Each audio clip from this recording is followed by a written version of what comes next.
குரு வணக்கங்கள். வாழ்க வளமுடன். அக்ஷரா அண்ணாமலை நேயர்களுக்கு எனது அன்பு வணக்கங்கள்.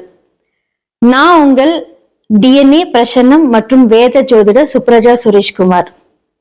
இன்னைக்கு நம்ம எதை பத்தி பார்க்க போறோம் அப்படின்னா, பிப்ரவரி மாத பலன்கள். ஒவ்வொரு மாதமும் கிரகங்கள் மாறிக்கிட்டே இருக்கும். வருடத்துல மாறும், 2.5 வருடத்துல மாறும். ஸோ இந்த மாதிரி ஒரு சில கிரகங்கள் அதோடைய தாக்கத்தையும், அது எந்தெந்த இடத்துல பார்வை செலுத்துது, என்ன மாதிரியான விஷயங்கள் நம்மளுடைய லைஃப்ல ஒரு மாற்றத்தை தரும், அந்த மாற்றம் நல்லதா இல்ல நமக்கு அது கொஞ்சம் பாதகம் செய்யுமா, இல்ல நம்ம நினைக்கக்கூடிய மாற்றங்களுக்கு அது உதவுமா அப்படிங்கிறத இன்னைக்கு நம்ம பார்க்க போறோம். பொதுவா இந்த மாசத்துல தை மாதம் அப்படிங்கறதுல உங்களுக்கு தெரியும். சோ லாஸ்ட் மந்த்ல தான் வந்து பாத்தீங்க அப்படின்னா சூரியன் மகரத்துல இருந்து, சோ மகரத்துல இருந்து அந்த சூரியன் வந்து சஞ்சாரம் செஞ்சிருக்கிறனால சோ கூட என்ன மாதிரியான கிரகங்கள் சேர்ந்திருந்து இன்ஃபுளுன்ஸ் பண்ணுது ஒவ்வொரு ராசிக்கும். சோ இது வந்து பாத்தீங்க அப்படின்னா பிப்ரவரி மாதம். எப்பவுமே வந்து பாத்தீங்கன்னா நம்மளோட இங்கிலீஷ்ல வந்து பாத்தீங்க அப்படின்னா நம்ம 1 இருந்து 30 or 31 நம்ம வந்து இது பண்ணுவோம். பட் தமிழ் மாதத்துல வந்து மிட் ஆஃப் த மந்த்ல இருந்து தான் நம்ம கால்குலேட் பண்ணுவோம். சோ அந்த வகையில சோ சூரியன் வந்து மகரத்திலிருந்து ஸ்டார்ட் ஆகுது. சோ மகரத்துல என்ன மாதிரியான கிரகங்கள் இப்ப கோச்சாரத்துல இருக்கு அப்படின்னா, சூரியன், புதன், சுக்கிரன், செவ்வாய். செவ்வாய் இந்த இடத்துல உச்சமா இருக்கு. அப்படிங்கிற பட்சத்துல வந்து இந்த கிரகங்கள் எந்தெந்த டேட்ல அடுத்தடுத்த வீடுகளுக்கு போகுது அப்படிங்கறதையும் நம்ம பார்க்க போறோம். அதே மாதிரி காலபுருஷனுடைய 12ஆம் வீட்டுல சனி இருக்காங்க. காலபுருஷனுடைய 3ஆம் இடத்துல குரு வக்ரமா இருக்காரு. 5ஆம் இடத்துல கேது, 11ஆம் இடத்துல ராகு. சோ இதெல்லாமே நமக்கு தெரியும். சோ இப்போ ஒவ்வொரு ராசிக்கும் வந்து ஒவ்வொரு கிரகங்கள் எந்த இடத்துல இருந்து அந்த மாற்றம் வந்து, சோ பிப்ரவரி 4ஆம் தேதி புதன் ராகுவோட இணைகிறார். சோ பிப்ரவரி 6ஆம் தேதி சுக்கிரன் வந்து ராகுவோட பயிற்சி ஆகிறார்.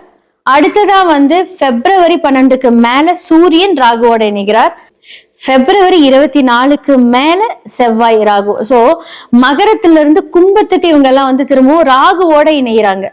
சோ என்ன மாதிரியான விஷயங்கள், தாக்கங்கள் எல்லாம் நடக்குது அப்படிங்கறத இந்த பிப்ரவரி மாத பலன்களை பார்க்கலாம். துலாம் ராசி மற்றும் லக்னக்காரர்களுடைய பிப்ரவரி மாத பலன்களை பத்தி தான் நம்ம பார்க்க போறோம். சோ சொல்லவே வேண்டாம், 5ஆம் இடத்துல ராகு இருக்கு. நிறைய கற்பனைகள், இப்படி ₹1 இன்வெஸ்ட் பண்ணா நம்ம கையில நாளைக்கு காலையில ₹100 இருக்கும் அப்படிங்கிற கற்பனை ஜாஸ்தியா இருக்கும். முடிஞ்ச அளவுக்கு அதை கண்ட்ரோல் பண்ணிக்கோங்க. ஏன்னா ராகுவை கண்ட்ரோலே பண்ண முடியாது. ஸோ 5ஆம் இடம் மனஸ்தானத்துல ராகு இருந்தா எண்ணங்கள் நல்லா இருந்து அதை நெக்ஸ்ட் மூவ் பண்ணீங்கன்னா ரொம்ப நல்லா இருக்கும். ஆனா தேவையில்லாத எண்ணங்கள், சின்னதா உங்களை ஒண்ணு சொன்னா போதும், இவங்க ஏன் சொன்னாங்க, இவங்க எதனால சொன்னாங்க, நம்ம என்ன பண்ணிட்டோம் அப்படின்ட்டு தேவையில்லாத கற்பனையே நீங்க வந்து உங்களுடைய சந்தோஷத்தை இழக்கக்கூடிய இந்த தருணம் ராகு 5ஆம் இடத்துல இருந்து கொடுப்பாரு. 3ஆம் இடம் 6ஆம் இடம் சொல்லக்கூடிய குரு இப்போ கொஞ்சம் வக்கரத்துல இருக்கறனால ஸோ இப்போ வந்து வேலையில சில மாற்றங்கள், ஸோ இப்போ இருக்கிற வேலையை விட பெட்டரா ஒரு மூவ் பண்ணலாம் அப்படிங்கிற ஒரு விஷயத்துல இப்போ வந்து துலாம் லக்னக்காரங்க ராசிக்காரங்க யோசிச்சுட்டு இருப்பீங்க. அது நல்லதான். ஆனா வந்து இப்போ பார்த்து வச்சுக்கோங்க, உடனே மூவ் ஆன் பண்ணாதீங்க. ஒரு 2-3 இடத்துல இன்டர்வியூ போயிட்டு அதுக்கப்புறம் வந்து பெஸ்ட் எதுவும் சூஸ் பண்ணிட்டு ஜூன் மாசத்துக்கு அப்புறமே மாறுங்க. அது வரைக்கும் நீங்க மாறக்கூடாது. அப்படி மாறினீங்க அப்படின்னா அந்த வேலையும் கிடைக்காது, இந்த வேலையும் கிடைக்காது. ஸோ இந்த மாதிரியான சில சங்கடங்கள் இப்போ துலாம் லக்னக்காரர்களுக்கு நடக்கும். சோ 2ஆம் இடம் 7ஆம் இடம் சொல்லக்கூடிய செவ்வாய் வந்து இப்போ 4ஆம் இடத்துல சுகஸ்தானத்துல போய் உச்சத்துல இருக்கும் போது, சோ உங்களுடைய 7ஆம் இடம் அப்படின்னு கணவன் அப்படின்னு சொல்லக்கூடிய ஸ்தானம் இப்போ உங்களுக்கு வந்து அது ஃபேவரா இருக்காது. சோ அந்த இடங்கள்ல வந்து பாத்தீங்க அப்படின்னா, சோ 2ஆம் இடம் குடும்பஸ்தானம், 7ஆம் இடம் உங்களுடைய பார்ட்னர்ஸ், உங்களோட லைஃப் பார்ட்னர்ஸ் எதுவா இருந்தாலும் உச்சமா இருக்கு. யார் கூட உச்சமா இருக்கு? பாதகாதிபதி சூரியன் கூட போய் உச்சமாயிட்டாரு. அப்படிங்கிற பட்சத்துல வந்து என்ன அப்படின்னா, இந்த டைம்ல அந்த கிரகங்கள் பாதகம் மட்டுமே செய்யும். முடிஞ்ச அளவுக்கு அவங்க கிட்ட இருந்து எந்த பிரச்சனையும் பண்ணாம, நான் கொஞ்ச நாள் உங்ககிட்ட பேசாம இருக்கிறது, ஒரு விஷயத்த அமைதியா கொண்டுட்டு போறது ரொம்ப நல்லது. இல்லைன்னா அதோட விளைவுகள், ஏன்னா இன்னைக்கு நம்ம வந்து ஒரு நாளைக்கு சண்டை போடுறோம் அப்படின்னா நாளைக்கு எப்படி இருந்தாலும் கணவன் மனைவி சேர்ந்துருவாங்க. ஆனா பேசக்கூடிய ஒரு சொல் அது மாறவே மாறாது இல்லையா? அதனால முடிஞ்ச அளவுக்கு வந்து அந்த பிரச்சனையை நீங்க தவிர்த்துக்கோங்க. என்ன மாதிரியான பரிகாரங்கள் இந்த காலகட்டத்துல நீங்க பண்ணும்போது உங்களை சேஃப் பண்ணும் அப்படின்னா, ஸோ இந்த காலகட்டத்தில் வந்து நீங்கள் ரோட்டோர வியாபாரிகள், ஸோ அவங்க கிட்ட வந்து எந்த ஒரு பொருள் வாங்கினாமே பார்கெயின் பண்ணாதீங்க. பார்கெயின் பண்ணாமல் இருக்கிறதே ஒரு பெரிய பரிகாரம் தான். அவங்களுக்கு ஏதாவது ஒரு உதவிகள் பண்ணும்போது ரொம்ப கஷ்டப்படுறாங்க, ரொம்ப ரொம்ப கஷ்டப்படுற அந்த ரோட்டோர வியாபாரிகளுக்கு நீங்கள் உதவி பண்ணும்போது உங்களுடைய வருமானம் கண்டிப்பாக உயரும். ஸோ இப்போ வந்து பிப்ரவரி மாதத்தோட ராசி லக்னக்காரர்களோட என்ன மாதிரியான கிரகங்கள் இன்ஃப்ளூயன்ஸ் ஆகுது, என்ன மாதிரியான தாக்கங்கள் நம்ம லைஃப்பில் நடக்குது அப்படிங்கிறத நீங்கள் கேட்டிருப்பீங்க. நான் சொன்ன அந்த பரிகாரங்கள் எல்லாமே நீங்கள் பாருங்கள். அதே மாதிரி நம்ம சொல்லக்கூடிய எல்லா விஷயங்களும் பொது பலன்கள் தான். எல்லாருமே வந்து கீழே கமெண்ட் செக்ஷன்ல சொல்லுவீங்க, என்ன இப்படி சொல்றீங்க, அப்படி சொல்றீங்க, என் வாழ்க்கையில வந்து இன்னும் பிரச்சனை தான் நடந்துட்டு இருக்கு அப்படின்னா, உங்களோட சுய ஜாதகத்தை நீங்க வந்து வெரிஃபை பண்ணுங்க. ஏன்னா எல்லா கிரகங்களும் எல்லாருக்குமே நன்மை செய்யும் சொல்ல முடியாது, தீமை செய்யும் சொல்ல முடியாது.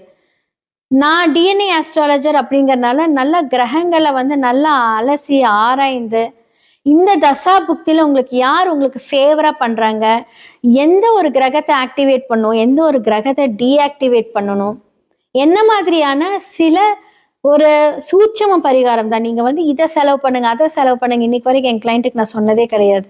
சூட்சமமான வாழ்வில் பரிகாரங்கள் சொன்னாலே அந்த ப்ராப்ளம் சரியாயிடும். நிறைய பேர் சொல்லுவாங்க, நானும் கேள்விப்பட்டிருக்கேன், நிறைய இடத்துல சொல்லி கேள்விப்பட்டிருக்கேன், எத்தனை கோவில் போனாலுமே எனக்கு எதுவுமே சரியாகல, எதை தான் நம்புறதுன்னு எனக்கு தெரியல அப்படிங்கிறத ஃப்ரஸ்ட்ரேஷன் மைண்ட்ல இருப்பாங்க. பரிகாரம் பண்ணாலுமே அந்த பரிகாரம் நடக்கிறதுக்குமே அந்த ஒரு பரிகாரங்கள் செய்யணும். இதெல்லாமே வந்து கேட்கும் போது புதுசா இருக்கும், எவ்வளோ பண்ணியாச்சுங்கிற அந்த ஒரு ஃப்ரஸ்ட்ரேஷன் இருக்கும், இனி யார் சொல்லி நம்ம கேட்கறதுங்கிறது இருக்கும். கரெக்டா அந்த கிரகத்தை நம்ம வந்து நட்சத்திரத்தையும் ஆக்டிவேட் பண்ணணும். ஸோ கண்டிப்பாக கீழே இருக்கிற நம்பருக்கு நீங்கள் காண்டாக்ட் பண்ணி எங்ககிட்ட நீங்கள் அப்பாயின்மெண்ட் வாங்கி உங்களுடைய ஹாரோஸ்கோப், அதாவது உங்களோட சுய ஜாதகத்தை நீங்கள் வெரிஃபை பண்ணுங்க. ஸோ இப்போ வந்து பிப்ரவரி மாதத்தோட ராசி லக்னக்காரர்களோட என்ன மாதிரியான கிரகங்கள் இன்ஃப்ளூயன்ஸ் ஆகுது, என்ன மாதிரியான தாக்கங்கள் நம்ம லைஃப்பில் நடக்குது அப்படிங்கிறத நீங்கள் கேட்டிருப்பீங்க. நான் சொன்ன அந்த பரிகாரங்கள் எல்லாமே நீங்கள் பாருங்க. அதே மாதிரி நம்ம சொல்லக்கூடிய எல்லா விஷயங்களும் பொது பலன்கள் தான். எல்லாருமே வந்து கீழே கமெண்ட் செக்ஷன்ல சொல்லுவீங்க, என்ன இப்படி சொல்றீங்க, அப்படி சொல்றீங்க, என் வாழ்க்கையில வந்து இன்னும் பிரச்சனை தான் நடந்துட்டு இருக்கு அப்படின்னா, உங்களோட சுய ஜாதகத்தை நீங்க வந்து வெரிஃபை பண்ணுங்க. ஏன்னா எல்லா கிரகங்களும் எல்லாருக்குமே நன்மை செய்யும் சொல்ல முடியாது, தீமை செய்யும் சொல்ல முடியாது. நான் டிஎன்ஏ ஆஸ்ட்ராலஜர் அப்படிங்கறதுனால நல்ல கிரகங்களை வந்து நல்லா அலசி ஆராய்ந்து இந்த தசா புக்தியில் உங்களுக்கு யார் உங்களுக்கு ஃபேவரா பண்றாங்க, எந்த ஒரு கிரகத்தை ஆக்டிவேட் பண்ணணும், எந்த ஒரு கிரகத்தை டீஆக்டிவேட் பண்ணணும், என்ன மாதிரியான சில ஒரு சூட்சம பரிகாரம் தான். நீங்க வந்து இதை செலவு பண்ணுங்க, அதை செலவு பண்ணுங்க, இன்னைக்கு வரைக்கும் என் கிளைண்ட்டுக்கு நான் சொன்னதே கிடையாது. சூட்சமமான வாழ்வில் பரிகாரங்கள் சொன்னாலே அந்த ப்ராப்ளம் சரியாயிடும். நிறைய பேர் சொல்லுவாங்க, நானும் கேள்விப்பட்டிருக்கேன், நிறைய இடத்துல சொல்லி கேள்விப்பட்டிருக்கேன், எத்தனை கோவில் போனாலுமே எனக்கு எதுவுமே சரியாகல, எதை தான் நம்புறதுன்னு எனக்கு தெரியல அப்படிங்கிறத ஃப்ரஸ்ட்ரேஷன் மைண்ட்ல இருப்பாங்க. பரிகாரம் பண்ணாலுமே அந்த பரிகாரம் நடக்கிறதுக்குமே அந்த ஒரு பரிகாரங்கள் செய்யணும். இதெல்லாமே வந்து கேட்கும் போது புதுசா இருக்கும், எவ்வளோ பண்ணியாச்சுங்கிற அந்த ஒரு ஃப்ரஸ்ட்ரேஷன் இருக்கும், இனி யார் சொல்லி நம்ம கேட்கறதுங்கிறது இருக்கும். கரெக்டா அந்த கிரகத்தை நம்ம வந்து நட்சத்திரத்தையும் ஆக்டிவேட் பண்ணணும். ஸோ கண்டிப்பாக கீழே இருக்கிற நம்பருக்கு நீங்கள் காண்டாக்ட் பண்ணி எங்ககிட்ட நீங்கள் அப்பாயின்மெண்ட் வாங்கி உங்களுடைய ஹாரோஸ்கோப், அதாவது உங்களோட சுய ஜாதகத்தை நீங்கள் வெரிஃபை பண்ணுங்க. கண்டிப்பாக எங்களால் முடிந்த எல்லாமே உங்களுக்கு நாங்கள் சொல்லி உங்களோட ப்ராப்ளமை எவ்வளோ சீக்கிரம் சரி பண்ண முடியுமோ அதற்கான வாழ்வியல் பரிகாரங்கள் சொல்லும் போது எல்லாமே சரியாயிடும். அதே மாதிரி எல்லாமே நிர்ணயிப்பது நம்மளுடைய கடவுள், நம்மளுடைய விதிகள் தான். முடிஞ்ச அளவுக்கு வந்து பார்த்தீங்க அப்படின்னா அந்த விதியை மதியால் வென்று நம்மளுடைய பிரச்சனைகளை சரி பண்ணுவோம்.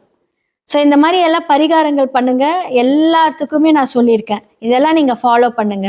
நன்றி, வணக்கம்.